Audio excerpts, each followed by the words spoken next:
So hello guys, it's me again, Alicia nyo, nagbabalik muli para sa ating panibagong video. So ngayon nga po pag-uusapan natin ang Regodon. Yes. Biglang napalitan si Senator Rodante Marcoleta. Biruin mo sinabihan niyang epal noon si Ping Lacson dahil sa ginawang privilege speech, and then eventually si Ping na pala ngayon ang tinaguri ang chairperson ng Senate Blue Ribbon Committee. Ikaw pa kayo, ano yung masasabi mo? Yun, so ngayon, malinaw na ngayon, no, na si Ping Lacson na yung isa sa pinakamakapangyarihang senador sa Pilipinas. Kasi hindi lang siya basta-basta Blue Ribbon Committee Chairman. Malaki Senate President pro tempore pa. So, talagang mabigat na responsibilidad yan. Tsaka congratulations na rin sa kanya, no.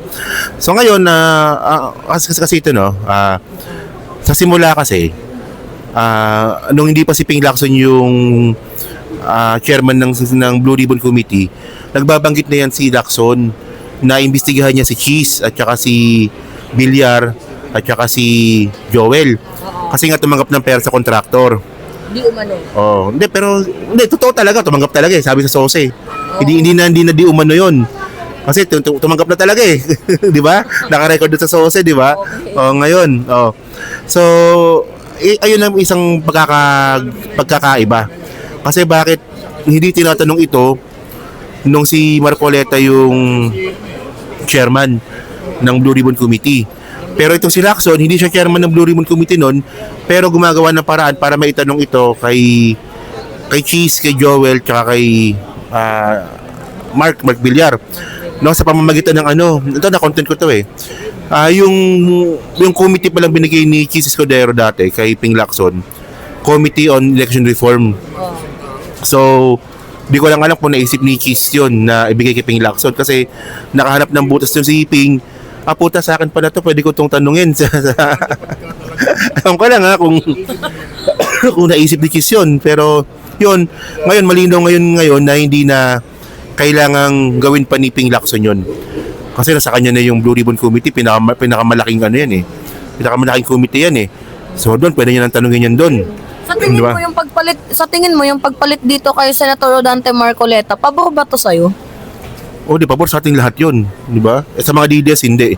Hindi kasi yung nung naging chairperson ng Blue Ribbon Committee, itong si Senator Rodante Marcoleta, talagang sobrang hina, napakalambot niya, and beside, nakikitaan ko ng pagiging bias. Kung ako lang yung tatanungin nakikitaan ko siya ng pagiging bias. Bias talaga kasi pinagbigyan nagkaroon ng pagkakataon na maghugas kamay yung ibang senador Okay lang maghugas kamay yun nga lang kasi hindi niya naman tinatanong.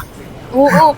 Diba? Naalala ninyo yung tinanong ni Jinggoy Cutie, itong si Diskaya ba yun, na may mga senador bang involved? Tapos biglang hugas kamay. Hindi, I think natatakot lang ata yung mga Diskaya sa sinabi nila na wala. Di ba yung sinasabi ko nga kanina sa vlog ko, tsaka sa live stream ni Chris, hindi natin, may non-opinion hindi natin sinasarado yung pinto na mukhang may kinalaman nga si Speaker. Hindi natin sinasabi na innocent si Speaker, pero ang hinahanap natin dito ebidensya. So, dyan ba sa nangyaring Blue Ribbon Committee ni Marcoleta? Nakakuha ba ng ebidensya si Marcoleta doon? Sapat ba na ebidensya yung ginawa ni Diskaya? Ay nang malaking question. Kasi kung sa akin, kung ako tatanungin mo, para pag meron ng mali sa statement, butas na lahat yan. Ang daming butas ng statement ni Diskaya. Script ba yun? Sa tingin mo may script ba yun? Yung actually, affidavit script na rin yun pero affidavit yung binabasa niya kung may nagkumpas ba. Sino yung writer? Pero kung may writer man, sa tingin mo... Hindi magaling yung writer, hindi magaling. Kasi maraming kasi nagbanggit si Diskaya ng mga congressman, nakakapanalo lang 2025. So paano nakapangurakot yung mga yun kung kakapanalo pa lang noong 2025? Ilang buwan pa lang sila. Di ba kasi yung budget niyan, kasi kung insertion yan ONEP, nangyari yan last year, 2024. So hindi sila kasali doon. Hindi sila kasali sa gumawa noon. Ngayon, sa tingin mo, dahil panibagong chairperson ng Blue Ribbon Committee itong si Ping Lacson, sa tingin mo wala tong kakatigan, yung mapasenador man o mga kongresista, talagang lahat ibubulgar niya? Saan na nga ganun? Hindi natin pwedeng sabihin na sure Pero base sa ginagawa niya, sana bukan doon din papunta eh. Sana nga ay nang inaasahan natin. Ang isa sa nagustuhan ko nga pala dito kay Senator Ping Lacson, isa siya sa nag-imbestiga ng pork barrel scam. And siya yung mga... Ay, kay Napoles. Oo, siya yung nag-reveal doon. To the point na may nakulong naman talaga. Pero wala nakulong na congressman tsaka senador. Yun lang yung problema. Eh, medyo naipit. And Congressman ata parang meron ata pagkakalam ko. Hindi ko lang research natin, no? Pero parang congressman meron eh. Senador wala. kaya-kayang tablahin ni Senator Panfilo Lacson yung kapwa niya mga senador para dito sa transparency and accountability. Malaking tanong kasi yun eh. Sa totoo lang. Kasi una kasi, nung sila yun na sa opposition, sa minority pala, nung sila yun na sa minority, alam natin na meron silang hugot eh, kung ba't nila ginagawa yun eh. Di ba? Eh ngayong nakuha na nila yung gusto nila makuha, ganun pa rin kaya yung magiging motivation nila para gawin yung gusto nilang gawin nung nakaraan. Kasi minsan kasi motivation yung titingnan mo eh. Di ba nung una, nung sila sa minority, gets mo ba't nila ginagawa yun? Kasi minority sila. Eh ngayon hindi na sila minority. Ayun ang malaking question dyan. Sa tingin nyo ba, ganun, ako nagtatanong din ako ganun, kung ano ba yung eagerness ni Ping Lacson nung nasa minority pa siya, ganun din ba yung mangyayari ngayon nasa majority na siya. Hindi na siya basta-basta majority isa sa pinakamakapangyarihang senador ngayon sa Pilipinas, si Ping Lacson. Di ba? Kung tatanungin kita, Takero, ano yung pinagkaiba ni Senator Rodante Marcoleta dito kay Ping Lacson? Ano, mas pogi si Ping. Hindi, mas matipuno si Ping. hindi, pero seriously, yung nakita kasi natin si Marcoleta, Duterte Black. Admitted na Duterte Black siya. Well, si Ping Lacson, alam naman natin na parte siya ng alyansa, pero hindi naman siya loyalista. hindi naman talaga siya BBM. Oo. Hindi. Di ba? So, ayun. Di ba? Ayun ang pingo. Record lang to. 8 minutes. Oy, by the way nga pala mga minamahal, nandito yung mga kasamahan natin. Jake, tanungin kita, dito ka. Dito ka. Saglit lang.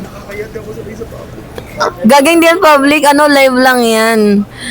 Ano yung, hindi live, video lang. Ano yung masasabi mo na si Senator Panfilo Lacson na ngayon, yung panibagong chairperson ng Senate Blue Ribbon Committee, and ano yung pinagkaiba niya kay Senator Rodante Marcoleta?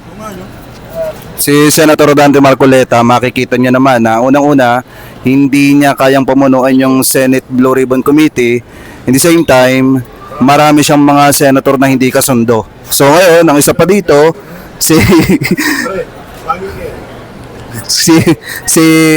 edit mo na lang So si Senator Ping Lacson, alam natin kapag umupo yan bilang Senate Blue Ribbon Committee, lahat ng mga tiwali na sangkot sa maanumalyang flood control, lahat yan may imbestigahan, walang sasantuhin yan, at lahat yan mapapapanagot.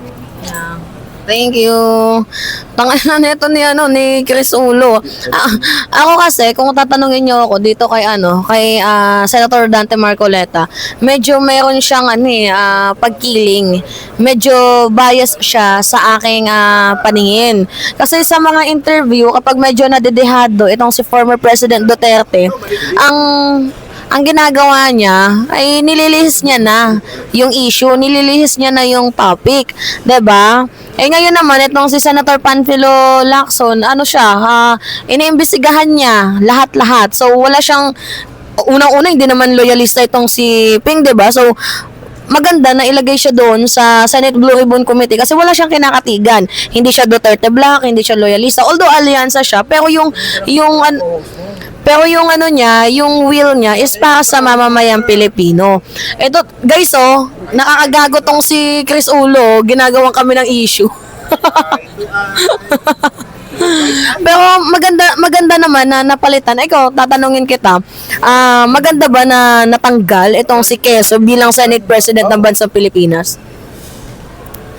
Oo, kasi unang-una, si Senate President, meron siyang nalabag sa saligang batas. Yung forthwith, ginawa niyang 4 weeks, ginawa niyang 4 months. In the same time, itinago nila sa pamamagitan ng archive yung impeachment ni Sara Duterte. Binalik ba? Ano tawag doon? Takero, ano yung term doon sa ibinalik? Redeem? Ano ba yun? Redemption, ata yun. Yung binalik sa Ibinalik, nireturn nila sa Kamara. Tapos pagkadating ulit ng Senate, itinago nila sa, yung dismiss, itinago nila sa archive. So ngayon, ang nangyari pa dito, bukod pa dyan, si Senate President Chis Escudero, binaon sa lusak ng galit ng mamamayang Pilipino ang Senado. Kita nyo naman, ang panawagan ng taong bayan, i-abolish ng Senado. Pero nung napalitan ni Tito Sen, biglang nagbago ulit ang pagtingin ng taong bayan, bumalik yung tiwala sa Senado.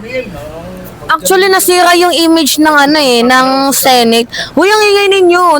Nagko-content kami. Hindi, yung nangyari kasi na Huy, wag ka nga kayong maingay, guys. Pasensya na. Tingnan nyo, nang-aasar sa amin itong mga to. Ginagawa kami ng issue. Pero anyway, mga minamahal, yung pagkaalis ni Senator Chis Escudero, malaking kahingahan yan sa taong bayan. Kasi doon pa lang sa pagtanggap ng donation sa mga campaign donors niya na ginawa niyang labag na yun sa Omnibus Election Code. Kaya ko tanungin niya kita, di ba labag sa batas yung yung pagtanggap sa mga sa mga donators. Sa contractor? Oo, di ba labag yun sa Omnibus? Actually, nakahanap kasi ng butas doon sila Chis eh. So, yung bawal kasi doon, yung tatanggap pa sa kumpanya. So, ang ginawa dito nila Chis, tumanggap sa may-ari ng kumpanya. So, ayun ang lusot nila. Oo, ganun. So, technically, hindi siya bawal. Kasi ang tinanggap nilang pera galing sa personal ng tao. Yung nga lang may-ari ng tawag nito, ng construction supply. Ano Ano yung mga contractor. Pagkakamali na ginawa ni Senate President Chis Escudero bukod sa budget insertion, pagtanggap ng donation, dito sa impeachment? Kung kailan na pag-uusapan yung mga nepo babies, para naging insensitive si Hart lalo. Kasi grabe yung bagong singsing ni Hart, 55 million pesos. Ang tanong nga dito, 'di ba? Kasi sabi kasi ng mga follower ni Hart, dito mayaman na yan mayaman na sir simula pa lang. Magkaiba kasi yung mayaman sa luxurious. Magkaiba yon. Dati si Hart mayaman sila. Pero ngayon hindi na mayaman si Hart, luxurious na po siya ngayon. So kailan nagsimula maging luxurious si Hart? Panahon ni... Kailan di ako? Sa tingin mo kailan? Nung napangasawa niya si Chis. So ang tanong dito, kung ganun kayaman si Hart, bakit hindi siya nagbabayad ng tax? Sabi ni Sir Mike, lalaki ba si Chis? Lalaki daw ata eh. Hindi, pero Mima, di ba, Mima? Kung si Hart yung pinapakita niya sobrang yaman niya, bakit minsan hindi siya napasama sa top 10 na nagbabayad ng tax sa Pilipinas? Oo, di ba? Sino mas mayaman? Janilyn Mercado o si Hart? Kung titignan mo yung postura nila. Actually, kung titingnan, mukhang mayaman Si Hart. Si Hart. Pero bakit si Janilyn nasa top 10 na nagbabayad ng tax? Uy, mayroong sila dun, di ba? Ko lang din naisip yun. So, alright, mga minamahal, yun po, nakasama natin yung mga magagaling na vloggers, natanong natin sila. Kayo, ano yung masasabi ninyo? Anyway, it's me again, Alicia nyo. Yes, nagbabalik muli para sa ating panibagong video. Ingat, mga kababayan.